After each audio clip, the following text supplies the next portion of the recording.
Hey, I'm back real quick. Sorry, I got to make this amendment to my last video. It's important, and I should have covered that in the final video. But I really don't want to get on the podium or get into morality issues or stuff like that. But I thought it important.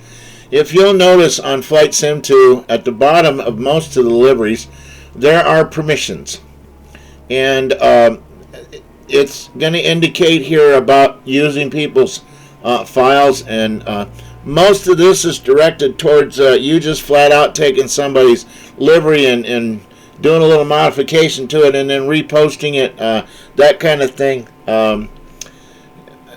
As far as using logos and things like that, that gets into a whole new world, and I won't cover it, but on every one of these livery postings, there's usually an about here, and it usually has a little bit of information here. But if you come over here and you click on, say, mine, and it's going to have kind of an information file, tell you all the stuff that I've loaded and brought up. But most importantly is there's a message button right here. You can click on that message button, and it never hurts to go ask the individual about their livery pack if you can use elements out of it. There's been several designers that have put stuff out that I wanted to use in one of my liveries. There's some folks out there that have done some really awesome stuff with texturing.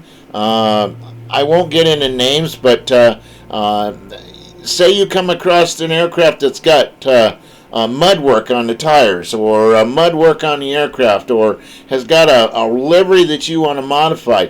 Go into message, give them a simple short message and say, hey, I like your stuff.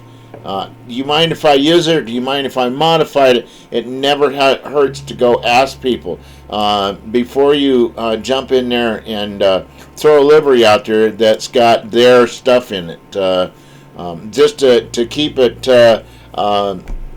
on a level par. I don't think most people. I've only had one person that's actually flat out come out and said, no, you can't use my stuff, and well, that's the end of it. I just move on to something different and go. But most people are receptive to you asking them for help or to use their stuff, or they'll direct you in some place or some way, or send you a file to help you out. So just keep that in mind. And as far as uploading stuff to Flight Sim 2, that's another thing to get used to, and maybe I'll put out a video on that as well. Anyways, sorry to take up more of your time. I hope this helps you out and keeps things nice and on par with the way the world